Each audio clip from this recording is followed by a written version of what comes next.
നമസ്കാരം, ഞാൻ ബൈജു നായർ. നമ്മുടെ ചാനലിലേക്ക് സ്വാഗതം. എൻ്റെ സ്വന്തം BMW C4ലാണ് ഞാനിപ്പോൾ ഇരിക്കുന്നത്. ഇപ്പോൾ എന്താണ് BMW C4 നമ്മളെ പ്രോഗ്രാമിൽ വന്നതെന്ന് ചോദിക്കുകയാണെങ്കിൽ 37 വർഷത്തെ പ്രൊഡക്ഷന് ശേഷം BMW C4 എന്ന മോഡൽ പ്രൊഡക്ഷൻ അവസാനിപ്പിച്ചിരിക്കുകയാണ്. ലോകവ്യാപകമായിട്ട് നോക്കുകയാണെങ്കിൽ ഏതാണ്ട് 6.5 ലക്ഷത്തോളം C4കളാണ് 89 തൊട്ട് 2026 വരെ വിറ്റഴിഞ്ഞത്. ലോകത്തിൻ്റെ ഏറ്റവും പ്രിയപ്പെട്ട ഒരു കൺവേർട്ടബിൾ സ്പോർട്സ് കാറാണ് C4 എന്ന് പറയാം. പക്ഷേ ഇനി മുതൽ BMWൻ്റെ M440i ആയിരിക്കും ഈ ഒരു സ്ഥാനം കൈയാളുക. C4 എന്ന് പറയുന്ന ആ ഒരു മോഡൽ പൂർണ്ണമായിട്ടും അവസാനിപ്പിച്ചിരിക്കുകയാണ്. അപ്പോൾ അങ്ങനെ അവസാനിപ്പിച്ച മോഡലിൻ്റെ വിശേഷങ്ങളാണ് നമ്മൾ പറയാൻ പോകുന്നത്. കാരണം അവസാനിപ്പിച്ച് പോയെങ്കിലും മോശക്കാരനായിട്ട് കാണാൻ പറ്റില്ലല്ലോ. ഇപ്പോൾ നമ്മുടെ മുൻ മുഖ്യമന്ത്രി തന്നെയാണെങ്കിലും അദ്ദേഹം പരാജയപ്പെട്ടു പോയെങ്കിൽ പോലും എല്ലാ കാലത്തും ജനമനസ്സിൽ ഇരട്ടച്ചങ്കനായിട്ട് തുടരും എന്ന് പറഞ്ഞ പോലെ തന്നെ ഈ വാഹനവും ജനമനസ്സുകളിൽ തീർച്ചയായിട്ടും ഉണ്ടാകും. അപ്പോൾ നമുക്ക് BMW C4ൻ്റെ വിശേഷങ്ങളാണ് ഈ ഒരു എപ്പിസോഡിൽ കാണാൻ പോകുന്നത്. അപ്പോൾ എല്ലാവർക്കും ഒരിക്കൽ കൂടി സ്വാഗതം.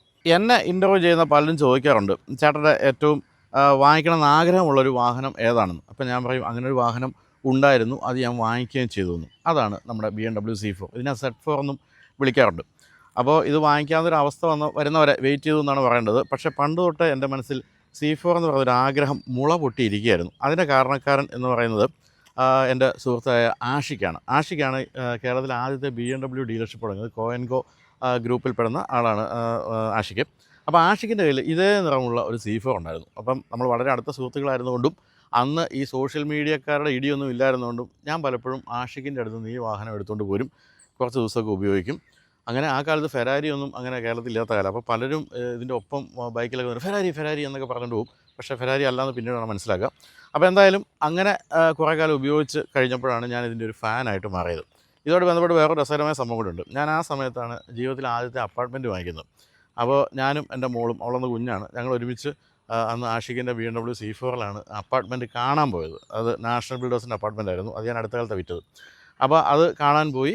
അപ്പം അതിൻ്റെ GM, മാർക്കറ്റിങ്ങിൻ്റെ GM, സെയിൽസിൻ്റെ GM അന്ന് നമ്മളവിടെ എത്തുമ്പോൾ അപ്പാർട്ട്മെൻറ്റിൽ വന്നിരുന്നു, എന്നെ അപ്പാർട്ട്മെൻറ്റ് കാണിക്കാൻ വേണ്ടി. അപ്പോൾ അദ്ദേഹം കണ്ടു നമ്മൾ വന്ന് ഇറങ്ങുന്നത് C4ലാണെന്നുള്ള കാര്യം അദ്ദേഹം കണ്ടു. അപ്പോൾ ഇഷ്ടപ്പെട്ടു, അപ്പാർട്ട്മെൻറ്റൊക്കെ ഇഷ്ടപ്പെട്ടു. എന്നാൽ പിറ്റേ ദിവസം ഞാൻ ഓഫീസിലേക്ക് വരാം, നമുക്ക് വിലയുടെ കാര്യങ്ങളൊക്കെ സംസാരിക്കാമെന്ന് പറഞ്ഞു.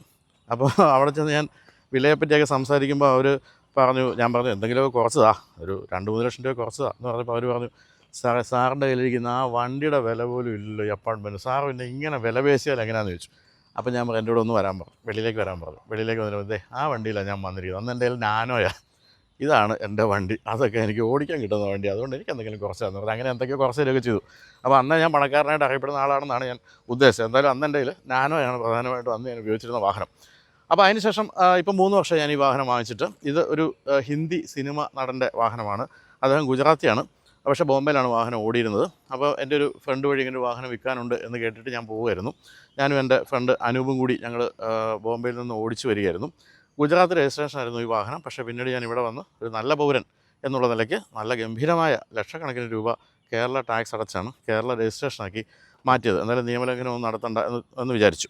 അപ്പോൾ ഞാൻ പറഞ്ഞല്ലോ, C4നോടുള്ള അഗാധമായ സ്നേഹം കൊണ്ടാണ് ഞാൻ C4 വാങ്ങിച്ചത്. പക്ഷേ നമ്മളങ്ങനെ വാഹനങ്ങളെ സ്നേഹിക്കുമ്പോഴും മറന്നു പോകുന്ന ഒരു കാര്യമുണ്ട്. വാഹനം ഒരു അസറ്റല്ല, ഒരു ഡിപ്രീഷിയേറ്റിംഗ് അസറ്റാണെന്ന്. അതായത് ഷോറൂമിൽ നിന്ന് ഇറങ്ങുന്ന നിമിഷം മുതൽ അതിൻ്റെ വില കുറഞ്ഞുകൊണ്ടേയിരിക്കും. പ്രത്യേകിച്ച് BMW പോലുള്ള പ്രീമിയം വാഹനങ്ങളുടെ കാര്യത്തിൽ അത് വളരെ ശരിയാണ്. അതുപോലെ തന്നെയാണ് നമ്മുടെ കയ്യിൽ പണം വെച്ചിരുന്നാലും സമയം പോകുന്തോറും പണപ്പെരുപ്പം കാരണം അതിൻ്റെ വില കുറയുകയാണ് ചെയ്യുക. അതൊരു അസറ്റായി നമുക്ക് ഭാവിയിൽ ഉപകാരപ്പെടണമെങ്കിൽ പണം ഇൻഫ്ലേഷനെ മറികടക്കുന്ന രീതിയിൽ വളരുന്ന ഇടങ്ങളിൽ നമ്മൾ ഇൻവെസ്റ്റ് ചെയ്യണം. അത് വളരെ ചെറിയ തുക, അതായത് മാസം 2000 രൂപ വരെയൊക്കെ മാറ്റി വയ്ക്കാൻ സാധിച്ചാൽ പോലും നമുക്കൊരു ഇൻവെസ്റ്റ്മെൻറ്റ് സ്റ്റാർട്ട് ചെയ്യാൻ സാധിക്കും.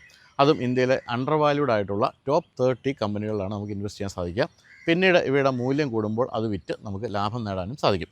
ഇത് നമുക്ക് സ്വയം ചെയ്യേണ്ട ആവശ്യമൊന്നുമില്ല. ഇപ്പോൾ ICICI പ്രൊഡൻഷ്യൽ ലൈഫിൻ്റെ BSE enhanced value 30 index fund എന്ന NFOയിൽ ഇൻവെസ്റ്റ് ചെയ്താൽ ഒരു എക്സ്പീരിയൻസ്ഡ് ആയിട്ടുള്ള ഫണ്ട് മാനേജർ ഇതെല്ലാം നമുക്ക് വേണ്ടി ചെയ്തു തരും. പക്ഷേ ഈ വരുന്ന മെയ് 15 തീയതി വരെ മാത്രമേ നമുക്ക് ഈ NFOയിൽ ഇൻവെസ്റ്റ് ചെയ്യാൻ അവസരമുള്ളൂ. ലിങ്ക് വീഡിയോയുടെ ഡിസ്ക്രിപ്ഷനിലും കമൻറ്റിലും കൊടുത്തിട്ടുണ്ട്. ബാങ്കൊക്കെ 5-6% മാത്രം റിട്ടേൺ നൽകുന്ന സ്ഥാനത്ത് ഈ NFOയുടെ ഇൻഡെക്സ് കഴിഞ്ഞ 5-10 വർഷങ്ങളിൽ 26.3%, 20.1% CAGR റിട്ടേൺസ് നൽകിയിട്ടുണ്ട് എന്നുള്ള കാര്യം ഓർക്കുക. ഇവിടെ NAV 10 രൂപയാണ്. നിങ്ങളെ കൊണ്ടാകുന്ന എത്ര വലിയ തുകയും ഈ NFOയിൽ നിക്ഷേപിക്കാം. അതുകൂടാതെ നമ്മൾ അടയ്ക്കുന്ന പ്രതിമാസ പ്രീമിയത്തിൻ്റെ 120 മടങ്ങ് വരുന്ന ലൈഫ് കവർ ലഭിക്കും. വർഷം തോറും 2.5 ലക്ഷം രൂപ വരെ നിക്ഷേപിച്ചാലും ലഭിക്കുന്ന ലാഭത്തിന് നികുതി ഉണ്ടാവില്ല എന്നുള്ളതാണ് ഏറ്റവും പോസിറ്റീവായുള്ള കാര്യം. പ്രവാസികൾക്കൊക്കെ കഴിയുമെങ്കിൽ മാസം 18,000 രൂപയൊക്കെ വെച്ച് നിക്ഷേപിച്ചാൽ 2 കോടി രൂപ വരെയൊക്കെ റിട്ടേൺ സാധ്യത പറയുന്നുണ്ട്. പിന്നെ മറക്കണ്ട, ഈ NFOയുടെ അവസാന തീയതി ഈ വരുന്ന മെയ് 15 തീയതിയാണ്. അതായത് ഇനി 6 ദിവസം കൂടി മാത്രമേ ഉള്ളൂ. വീഡിയോയുടെ ഡിസ്ക്രിപ്ഷനിലും കമൻറ്റ് ബോക്സിലും കൊടുത്തിട്ടുള്ള ലിങ്കിലൂടെ ഇതിനെക്കുറിച്ച് കൂടുതൽ അറിയാനും നിക്ഷേപിക്കാനും കഴിയും. അതല്ലെങ്കിൽ സ്ക്രീനിൽ കാണുന്ന ഈ QR കോഡ് സ്കാൻ ചെയ്താലും മതി. മലയാളത്തിൽ കസ്റ്റമർ കെയർ സൗകര്യവും ഇവിടെ ലഭിക്കുന്നതാണ്. വേണമെങ്കിൽ അവരുടെ ഏജൻറ്റ് വീട്ടിൽ വന്ന് നിങ്ങളോട് സംസാരിച്ച് കാര്യങ്ങളെല്ലാം വിശദമാക്കി തരികയും ചെയ്യും.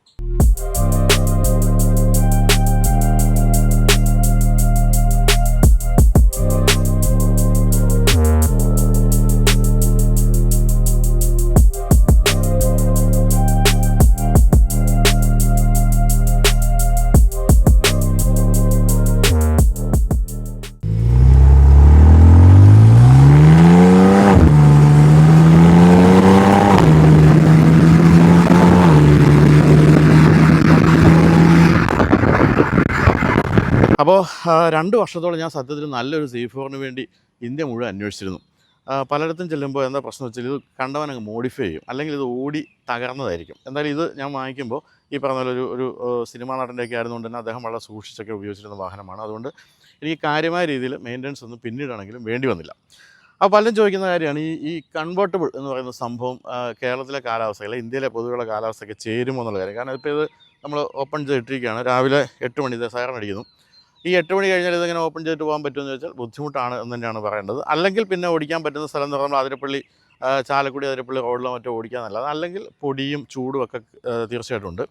പക്ഷേ വെളുപ്പാൻ കാലത്ത് ഇത് കൺവേർട്ട് ചെയ്ത് പാട്ടൊക്കെ വെച്ച് അങ്ങനെ പതുക്കെ ഓടിച്ചു പോകാൻ നല്ല രസകരമാണ്. പതുക്കെ ഓടിച്ചു പോകണമെന്നില്ല കേട്ടോ, പക്ഷേ ഈ നല്ല പവർഫുള്ളായിട്ടുള്ള വാഹനങ്ങൾ പതുക്കെ ഓടിച്ചു പോകാനാണ് ഏറ്റവും രസം എന്നുള്ളതാണ് എൻ്റെ ഒരു അനുഭവം.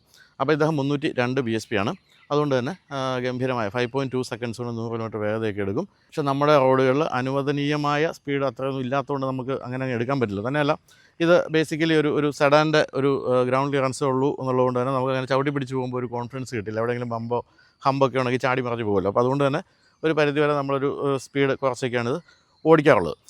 ഏതായാലും കൺവേർട്ടബിൾ എന്ന് പറയുമ്പോൾ 2 തരം കൺവേർട്ടബിൾ ഉണ്ട്. ഒന്ന് സോഫ്റ്റ് ടോപ്പും ഒന്ന് ഹാർഡ് ടോപ്പും. പക്ഷേ നമ്മുടെ ഇത് ഹാർഡ് ടോപ്പാണ്. എനിക്ക് ഹാർഡ് ടോപ്പ് ഇഷ്ടമുള്ളൂ എന്നുള്ളതാണ് സത്യം. ഈ സോഫ്റ്റ് ടോപ്പിൻ്റെ ഒരു പ്രശ്നം എന്ന് പറയുന്നത്, അതിപ്പോൾ നിങ്ങൾ മഹീന്ദ്ര താറിൻ്റെ സോഫ്റ്റ് ടോപ്പ് ഉപയോഗിക്കുന്നവർ പോലും സമ്മതിക്കും, അതിൻ്റെ റൂഫിൽ കാറ്റ് പിടിക്കുമ്പോൾ ഒരു ശബ്ദം കേൾക്കും. എനിക്ക് ഇഷ്ടമല്ല. പക്ഷേ ഇതിൻ്റെ കാര്യത്തിൽ ഇത് നമ്മൾ ക്ലോസ് ചെയ്ത് കഴിഞ്ഞാൽ നല്ല ഗംഭീരമായ ഒരു സെഡാൻ്റെ എല്ലാവിധ ഇൻറ്റീരിയർ സുഖവും കിട്ടും. മറ്റൊരു കാര്യം എന്നെ അമ്പരപ്പെടുത്തുന്ന കാര്യം എന്ന് പറയുന്നത്, അതാണ് ജർമ്മൻ എഞ്ചിനീയറിംഗിൻ്റെ ഒരു പ്രസിഷൻ എന്ന് പറയുന്നത്.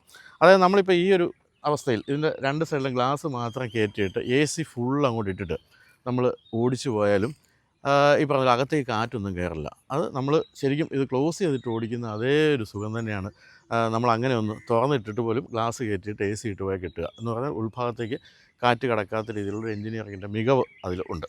അപ്പോൾ അത്തരം കുറേ ഗുണങ്ങളൊക്കെയാണ് ഇദ്ദേഹത്തിൽ എന്നെ ഇങ്ങനെ പിടിച്ചു നിർത്തിയിരിക്കുന്നത്. എന്തായാലും ഞാനത് കുറേ കാലം കൂടി ഉപയോഗിക്കാനാണ് ഞാൻ തീരുമാനിച്ചിരിക്കുന്നത്. കാരണം അതുപോലെ ടാക്സ് അടച്ചു, അതുപോലെ വില കൊടുത്ത് വാങ്ങിച്ചതുമാണ്. അപ്പോൾ എന്തായാലും ഈ വാഹനം നിർത്തലാക്കുന്ന സമയത്ത് ഇതിൻ്റെ വില എന്ന് പറയുന്നത് 1,19,00,000 രൂപയാണ് എക്സ്ഷോറൂം വില. പക്ഷേ ഇതിൻ്റെ സക്സസറായിട്ട് വന്നു കഴിഞ്ഞാൽ BMW 440i എന്ന കൺവേർട്ടബിൾ മോഡലിന് 1,09,00,000 രൂപയുള്ളൂ വില. അപ്പോൾ അല്പം വില കുറച്ചാണ് അത് വരുന്നത്.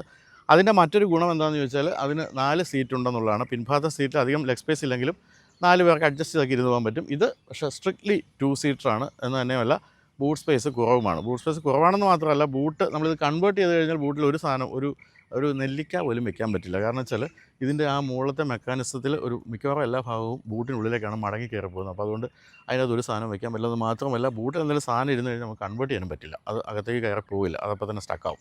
അപ്പോൾ അത്തരം കുറേ ലിമിറ്റേഷൻസ് ഒക്കെ ഉണ്ട്. അതുകൊണ്ട് തന്നെ ഞാനിത് പ്രധാനമായിട്ടും ഉപയോഗിക്കുന്നത് എൻ്റെ കോട്ടയത്തെ വീട്ടിലേക്കൊക്കെ പോകാനാണ്, എറണാകുളത്ത് നിന്ന്. അപ്പം നമ്മൾ മുൻഭാഗത്ത് 1-2 ദിവസമൊക്കെ പോകുന്നെങ്കിൽ സാധനങ്ങളൊക്കെ മുൻഭാഗത്തൊക്കെ വെച്ചിട്ട് അങ്ങ് പോകും, അഡ്ജസ്റ്റ് ചെയ്തൊക്കെ പോകും. പിന്നെ തിരിച്ച് വീട്ടിൽ നിന്ന് അമ്മ തേങ്ങയും ചക്കയും മാങ്ങയൊക്കെ തന്നിടുമ്പോൾ അതും നമ്മൾ മുൻഭാഗത്ത് തന്നെ അഡ്ജസ്റ്റ് ചെയ്ത് വെച്ചിട്ടൊക്കെയാണ് പോരുന്നത്. എന്തായാലും ഇത് ഓടിക്കുന്നൊരു അനുഭവം തന്നെയാണ്. ഗംഭീരമായ ഒരു പെർഫോമൻസ് തരുന്ന വാഹനമാണ്. 6 സിലിണ്ടർ എഞ്ചിനാണ്, 3 ലിറ്റർ എഞ്ചിനാണ്. അപ്പോൾ ഇതൊക്കെ ഈ അവസാന ഭാഗത്തേക്ക് എത്തിയപ്പോഴാണ് ഈ ഒരു 6 സിലിണ്ടറിലേക്കൊക്കെ BMW C4 എത്തിയത്. ഇതിൻ്റെ ചരിത്രം നോക്കുകയാണെങ്കിൽ ഇതിൻ്റെ തുടക്കം 98-ലാണ് ആദ്യമായിട്ട് ഇത് വിപണിയിലെത്തുന്നത്. പക്ഷേ അന്ന് Z1 എന്നായിരുന്നു ഇതിൻ്റെ പേര്. പിന്നീട് Z3 വന്നു, Z8 വന്നു, അതിനുശേഷമാണ് Z4ലേക്ക് എത്തിയത്. പക്ഷേ C4 ആണ് ഏറ്റവും അധികം വിൽക്കപ്പെട്ട മോഡൽ എന്ന് പറയാവുന്നത്. അപ്പോൾ Z എന്ന് പറയുന്നത് എന്താണെന്ന് ചോദിച്ചാൽ സുഗുണ്ട് എന്ന മറ്റാണോ ജർമ്മൻ ഭാഷയിൽ അത് ഉച്ചാരണം അത് അറിയാവുന്നവരുണ്ടെങ്കിൽ പറഞ്ഞു തരിക. കാരണം ഇപ്പോൾ ഇഷ്ടംപോലെ ആൾക്കാർ ജർമ്മനിയിലേക്ക് ഉപരിപഠനത്തിന് പോകുന്നതുകൊണ്ട് എല്ലാവരും ജർമ്മൻ ഭാഷ പഠിക്കുന്നുണ്ടല്ലോ. അപ്പോൾ സുഗുണ്ടെന്നാണ് ഞാൻ വായിച്ചത്. എന്തായാലും ഫ്യൂച്ചർ എന്നാണ് ജർമ്മൻ ഭാഷയിൽ സുഗുണ്ട് എന്ന് പറയുന്ന ആ വാക്കിൻ്റെ അർത്ഥം. അതാണ് Z എന്നുള്ള പേരിൽ വന്നത്. അപ്പോൾ 89-ലാണ് ആദ്യമായിട്ട് ഈ Z സീരീസിൽ പെടുന്ന വാഹനങ്ങൾ വിപണിയിലെത്തിയത്. ആദ്യം വന്ന് Z1 ആണ്. C1ന് ശേഷം C3 വന്നു, പിന്നെ C8 വന്നു, പിന്നെയാണ് Z4ലേക്ക് വരുന്നത്. അപ്പോൾ C4 എത്തിക്കഴിഞ്ഞപ്പോഴാണ് ഏറ്റവും കൂടുതൽ വിൽപ്പന നേടിയത്. പക്ഷേ C3യും തരക്കേടില്ലാത്ത വിൽപ്പന നേടി. അതിൻ്റെ കാരണം എന്താണെന്ന് വെച്ചാൽ അന്ന് ഗോൾഡൻ ഐ എന്ന് പറയുന്ന ജെയിംസ് ബോണ്ടിൻ്റെ സിനിമയിൽ ഈ വാഹനം കാണിച്ചു, C3 കാണിച്ചു. അതോടുകൂടി നിന്നതിപ്പോൾ 15,000 യൂണിറ്റാണ് വിറ്റത് ഒറ്റ സിനിമയിൽ അത് കാണിച്ചപ്പോൾ. അപ്പോൾ അത് ഒരു വലിയ കുതിച്ചാട്ടമായിരുന്നു. അങ്ങനെയാണ് ഇതിലേക്ക് പിന്നെ C4 കമ്പനി എത്തിയത്. C4ൻ്റെ 2016 അവസാനിച്ച ആ ഒരു മോഡലാണിത്. അതിനുശേഷം 2016 തൊട്ട് ഇപ്പോൾ ഈ നിർത്തലാക്കുന്ന മോഡൽ വരെ വന്നപ്പോഴേക്കും ഈ ഗ്രില്ലിൽ കുറേ മാറ്റം വന്നു. എനിക്ക് സത്യത്തിൽ പക്ഷേ ഈ ഒരു കിഡ്നി ഗ്രില്ലാണ് എനിക്ക് എപ്പോഴും ഇഷ്ടം. ഇപ്പോൾ വന്നിരിക്കുന്നതിൽ കുറേ സ്റ്റാർ സ്റ്റഡഡ് എന്നൊക്കെ വിളിക്കാവുന്ന രീതിയിലുള്ള കുറച്ച് എലമെൻറ്റ്സ് ഒക്കെ വന്നു. പക്ഷേ എനിക്ക് അതല്ല ഇഷ്ടം, ഇതാണ് ഇഷ്ടം. അപ്പോൾ 2016 ഈ ഒരു മോഡൽ നിർത്തി അടുത്ത മോഡലിലേക്ക് കടന്നത്. അപ്പോൾ വിട പറയുമ്പോൾ എന്താണ് നമ്മൾ സാധാരണ ചെയ്യാറുള്ളത്? വിട പറയുമ്പോൾ രാജോചിതമായ ഒരു യാത്രയപ്പ് നമ്മൾ കൊടുക്കേണ്ടത്. അല്ലാതെ നമ്മുടെ മുഖ്യമന്ത്രി 40 വാഹനങ്ങൾ അകമ്പടിയോടുകൂടി രാജാവായിട്ട് ജീവിച്ച മനുഷ്യൻ അവസാനം അദ്ദേഹം പരാജയപ്പെട്ടു പോകുമ്പോഴത്തേക്ക് ഒരു ഇന്നോവയിൽ കയറ്റി വിട്ട പോലെയുള്ള കാര്യമൊന്നും BMW ചെയ്തില്ല. രാജോചിതമായ ഒരു യാത്രയപ്പ് തന്നെയാണ് ഇവർ കൊടുത്തത്. ഫൈനൽ എഡിഷൻ എന്ന് പറയുന്ന കുറച്ച് യൂണിറ്റുകൾ ഇവർ നിർമ്മിക്കുകയും അത് ആണ് അവസാനം. ഇത് നിങ്ങൾക്ക് അവസാനമായിട്ട് വാങ്ങിക്കാൻ പറ്റുന്ന C4ൻ്റെ മോഡലാണെന്ന് പ്രഖ്യാപിച്ച് അങ്ങനെ വിൽക്കുകയും ചെയ്തു. അങ്ങനെ നല്ലൊരു യാത്രയപ്പാണ് ഇദ്ദേഹത്തിന് കിട്ടിയിരിക്കുന്നത്. അത് എല്ലാ പാർട്ടിക്കാരും മനസ്സിലാക്കേണ്ട ഒരു കാര്യമാണ്. അങ്ങനെ വെറുതെ തള്ളിക്കളയരുത്. എപ്പോഴും നല്ല യാത്രയപ്പ് കൊടുത്തു തന്നെ വേണം വിടാൻ. അപ്പോൾ എന്തായാലും അങ്ങനെ കൊടുത്ത് വിട്ടതിന് ശേഷമാണ് ഇപ്പോൾ M440i വന്നിരിക്കുന്നത്. അതിൻ്റെ ഗുണം ഞാൻ പറഞ്ഞല്ലോ, 4 പേർക്ക് ഇരിക്കാവുന്ന വാഹനമാണെന്നുള്ള കാര്യം.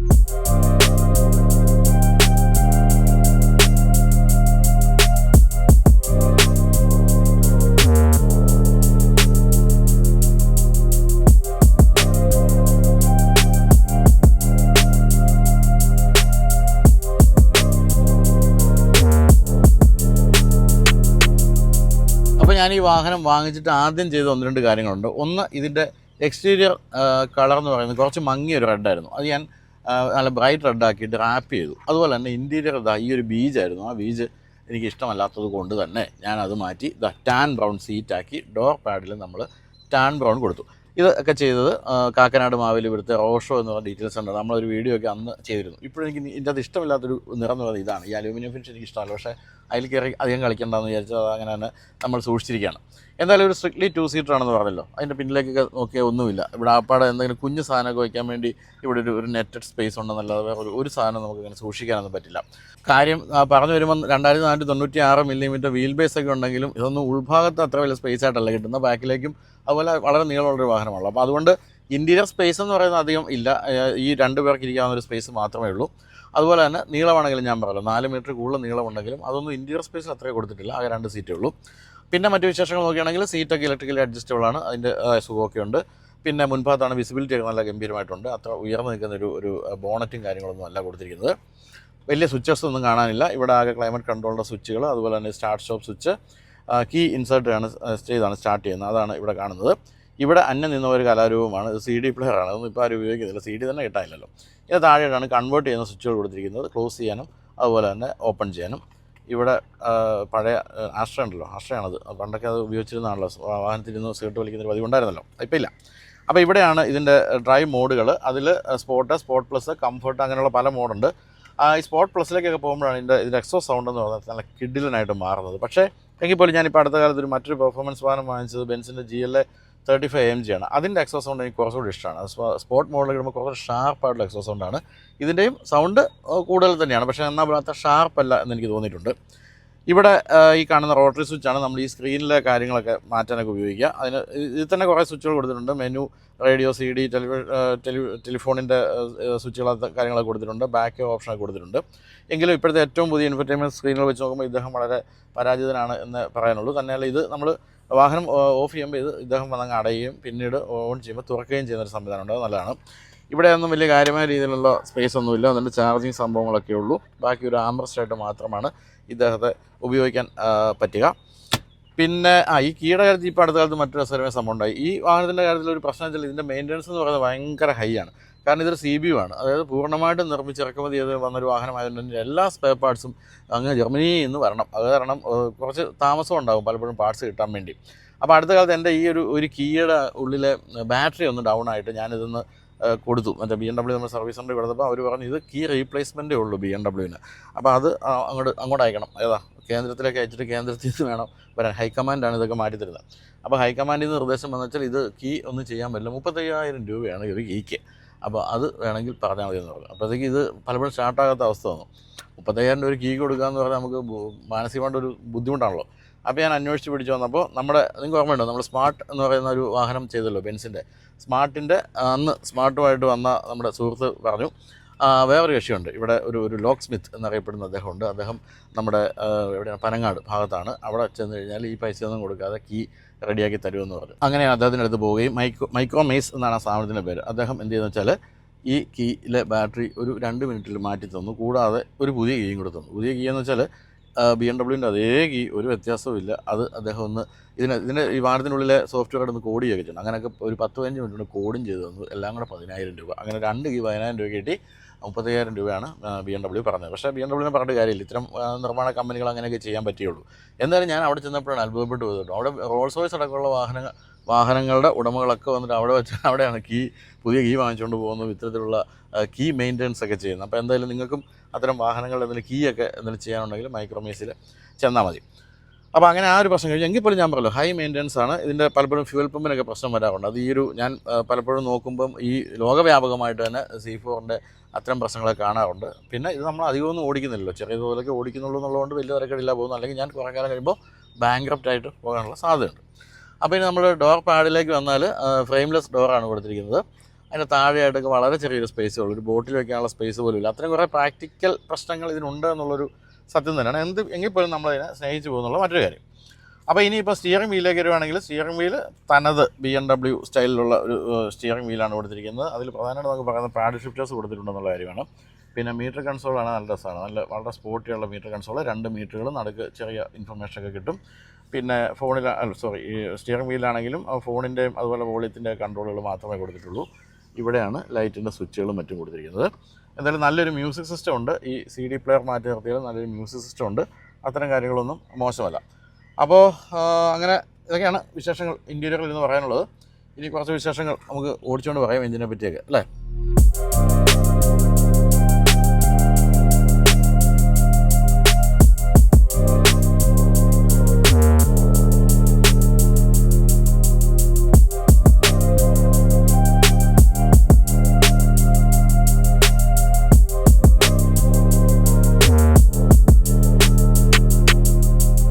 നമ്മൾ ഈ സ്പോർട്സ് കാറുകളുടെയൊക്കെ ഒരു പ്രധാനപ്പെട്ട പ്രശ്നമായിട്ട് കാണുന്നത് ഒരു ഡേ ടു ഡേ യൂസിന് ഇത് പറ്റില്ല എന്നുള്ളതാണ്. പക്ഷേ ഡേ ടു ഡേ യൂസിന് പറ്റുന്ന 2 സ്പോർട്സ് കാറുകളാണ് ഞാൻ കണ്ടിട്ടുള്ളത്. ഒന്ന് ഓഡി ടി ടി നല്ല രസമാണ് ഏതൊരവസ്ഥയിലും. അതായത് ഞാനത് വാഗമണിലൊക്കെ ഓടിച്ചോണ്ട് പോയിട്ടുണ്ട്. പക്ഷേ ഒരിക്കലും നമുക്ക് അടിതട്ടുന്ന പ്രശ്നങ്ങളൊന്നും തോന്നിയിട്ടില്ല. ഇത് അതുപോലെ തന്നെയാണ്. പക്ഷേ ഇതിൻ്റെ കാര്യത്തിൽ നമ്മൾ ഈ ബമ്പൊക്കെ ചാടുമ്പോൾ ഒന്ന് ചെരിച്ച് ഒക്കെ എടുക്കാമെന്നല്ലാതെ ഒരിക്കലും അങ്ങനെ കാര്യമായ രീതിയിൽ അടിതട്ടുന്നൊരു പ്രശ്നം എനിക്ക് അനുഭവപ്പെട്ടിട്ടേ ഇല്ല. 130 മില്ലിമീറ്ററാണ് ഇതിൻ്റെ ഗ്രൗണ്ട് ക്ലിയറൻസ്. പക്ഷേ അഡാപ്റ്റീവ് സസ്പെൻഷൻ ഉണ്ട്. ഈ ഒരു 6 സിലിണ്ടർ C4-നെല്ലാം അഡാപ്റ്റീവ് സസ്പെൻഷൻ ഉണ്ട്. അതുകൊണ്ട് തന്നെ കുറച്ചൊക്കെ ഒന്ന് അഡ്ജസ്റ്റ് ചെയ്ത് പോകുന്നുണ്ട്. എങ്കിലും ഒന്ന് ചെരിച്ചൊക്കെ എടുക്കുന്നത് ബുദ്ധിപരമായിരിക്കും. ഏറ്റവും പ്രധാനപ്പെട്ട ഒരു കാര്യം എന്ന് പറയുന്നത് ഇതിൻ്റെ ഒരു ഗ്രിപ്പാണ്. റോഡ് ഗ്രിപ്പ് എന്ന് പറയുന്നത് അപാരമാണ്. അതുപോലെ ഹാൻഡ്ലിങ്ങിൻ്റെ ഒരു മികവ്. എത്ര സ്പീഡിൽ പോയിട്ട് നമ്മൾ അങ്ങനെ വളവൊക്കെ വീശിയാലും കൈക്കകത്ത് അങ്ങനെ ഒതുങ്ങി നിൽക്കും. അതാണ് ഇതിൻ്റെ മറ്റൊരു രസകരമായ കാര്യം. പിന്നെ എപ്പോഴും ഇങ്ങനെ പവറിൻ്റെ ഒരു തിരതള്ളലുണ്ടല്ലോ, അതൊക്കെ രസമാണ്. നമ്മൾ ഈ ഇലക്ട്രിക് കാറുകളൊക്കെ പോയിട്ടുന്നുണ്ടെങ്കിലും ഇലക്ട്രിക് കാറുകൾക്ക് ഇതിന് അപ്പുറത്തേക്കുള്ള ഒരു ഇൻഷ്യൽ ടോർക്കൊക്കെ ഉണ്ടെങ്കിൽ പോലും ഈ ഒരു പഞ്ചുണ്ടല്ലോ, അതായത് ഇതിൻ്റെ ആ ഒരു ഹെവിനെസ്സും ആ എൻജിൻ്റെ ഒരു സൗണ്ടും അത്തരം കാര്യങ്ങളൊന്നും ഇല്ലാത്തതുകൊണ്ടാണ് നമ്മൾ പലപ്പോഴും ഈ EV-കളെ ഒരു സ്പോർട്സ് കാറുകളായിട്ട് കാണാത്തത്. ഇപ്പോൾ MG-യുടെ ഒരു സ്പോർട്സ് കാറൊക്കെ വന്നിട്ടുണ്ടെങ്കിലും കൺവേർട്ടബിൾ സ്പോർട്സ് കാറൊക്കെ വന്നിട്ടുണ്ടെങ്കിലും നമുക്ക് ഇതിൻ്റെ ഒരു ഫീൽ അതിൽ കിട്ടാത്തത് ഈ ഒരു എൻജിൻ്റെ ആ ഒരു സുഖവും അതുപോലെ തന്നെ എക്സോസ്റ്റ് സൗണ്ട് തന്നെയാണ്. എന്തായാലും സാധാരണ കൺവേർട്ടബിളുകൾ അധികം ആൾക്കാർ എടുക്കാറുള്ളത് സോഫ്റ്റ് ടോപ്പാണ്. ഹാർഡ് ടോപ്പിൻ്റെ ഒരു പ്രശ്നം എന്ന് പറഞ്ഞാൽ 2 പ്രശ്നങ്ങൾ പറയാം. ഒന്ന് ഹെവിയാണ്, കാരണം അത്ര വലിയൊരു മെക്കാനിസം മെറ്റൽ ആയതുകൊണ്ട് തന്നെ വാഹനത്തിന് വെയിറ്റ് കൂടുന്നു. 2 ആ ഒരു മെക്കാനിസത്തിന് എന്തെങ്കിലുമൊക്കെ തകരാറ് വന്നാൽ ലക്ഷങ്ങൾ കയ്യിൽ നിന്ന് പോകും. അപ്പോൾ ഓരോ തവണ നമ്മൾ കൺവേർട്ട് ചെയ്യുമ്പം അടയാതിരുന്ന കർത്താവെ അടയണേ എന്ന് പറഞ്ഞുകൊണ്ടാണ്, അല്ലെങ്കിൽ തുറക്കണേ എന്നൊക്കെ പറഞ്ഞുകൊണ്ടാണ് നമ്മൾ ചെയ്യുന്നത്. എങ്ങാനും സ്റ്റക്കായ തീർന്നു, ഒരു 5-10 ലക്ഷം രൂപ പോകും. അതൊരു പ്രശ്നം തന്നെയാണ്. പക്ഷേ ആ ഒരു റിസ്ക് മുന്നിൽ കണ്ടുകൊണ്ട് തന്നെയാണ് ഞാൻ ഈ ഹാർഡ് ടോപ്പ് എടുത്തത്. ഏതായാലും ടച്ച് വുഡ് ഇതുവരെ പ്രശ്നങ്ങളൊന്നും സംഭവിച്ചിട്ടില്ല. അപ്പോൾ ഈ ഒരു ഹെവിനെസ്സും ഈ ഒരു റോഡ് ഗ്രിപ്പുമാണ് ഈ വാഹനത്തിൻ്റെ പ്രധാനപ്പെട്ട കാര്യമായിട്ട് പറയാവുന്നത്. പിന്നെ എൻജിൻ്റെ റെസ്പോൺസ് എന്ന് പറയുന്നത് അമേസിംഗ് ആണ്, ഒരു രക്ഷയില്ലാത്ത റെസ്പോൺസാണ്. അപ്പോഴും ഞാൻ പറയേണ്ട മറ്റൊരു കാര്യം, നമ്മുടെ കയ്യിലുള്ള മറ്റൊരു സാധനം ഉണ്ടല്ലോ GLA 35 MG, അത് 306 bhp, ഇത് 302 bhp ആണ്.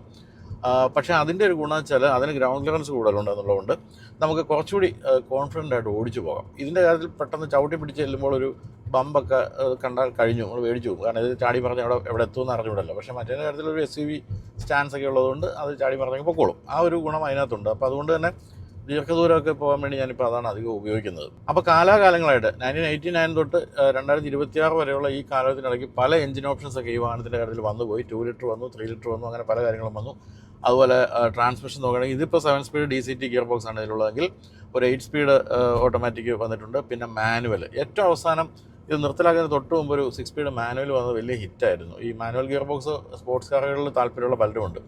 അപ്പോൾ അങ്ങനെയുള്ളവർക്ക് അത് വളരെ ഇഷ്ടപ്പെടുകയും അത് കാര്യമായ രീതിയിൽ വിൽക്കുകയും ചെയ്തിരുന്നു. പക്ഷേ എല്ലാം അവസാനിച്ചല്ലോ, ഇപ്പോൾ ഇനിയിപ്പോൾ ഒന്നും പറഞ്ഞ കാര്യമില്ല. അപ്പോൾ ഇതിലുള്ളത് N54 സീരീസിൽ പെടുന്ന എഞ്ചിനാണ് BMW-ൻ്റെ.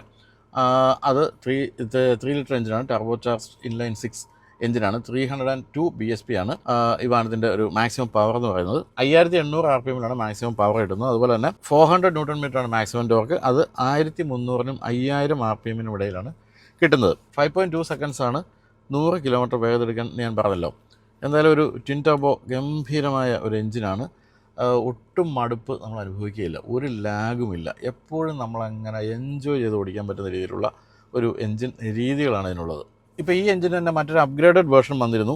ഇപ്പോൾ ഈ ഒരു വേരിയൻ്റെ പേര് S-Drive 35i എന്നാണെങ്കിൽ S5 35IS എന്ന് പറയുന്ന മറ്റൊരു വേരിയൻറ്റ് വന്നിരുന്നു. അത് അല്പം കൂടി പവർഫുള്ളാണ്. അതിൽ ഈ എഞ്ചിനിൽ മാറ്റമൊന്നുമില്ല, പക്ഷേ 335 bhp എഞ്ചിനായിരുന്നു അതിലുള്ളത്. അപ്പോൾ ആ ഒരു വ്യത്യാസം. കുറച്ചുകൂടി സ്പോർട്ടി ആണെങ്കിൽ അത് വാങ്ങിക്കാമായിരുന്നു ആ ഒരു കാലത്ത്. 3 മോഡുകളുണ്ട്: കംഫർട്ട്, സ്പോർട്ട് പ്ലസ്. അതിൽ ഓരോ മോഡ് മാറ്റുമ്പോൾ വളരെ കൃത്യമായിട്ട് പല കാര്യങ്ങളും സംഭവിക്കുന്നുണ്ട്. ഇപ്പോൾ ഉദാഹരണമായിട്ട് നമ്മൾ കംഫർട്ട് മോഡിലേക്ക് പോവുകയാണെങ്കിൽ ടോട്ടൽ റെസ്പോൺസും സ്റ്റെബിലിറ്റി കൺട്രോൾ, സ്റ്റിയറിംഗ്, വെയിറ്റ്, അതുപോലെ അഡാപ്റ്റീവ് സ്പോർട്ട് സസ്പെൻഷൻ, ഇത്തരം കാര്യങ്ങളെല്ലാം അഡ്ജസ്റ്റ് ആകുന്നു.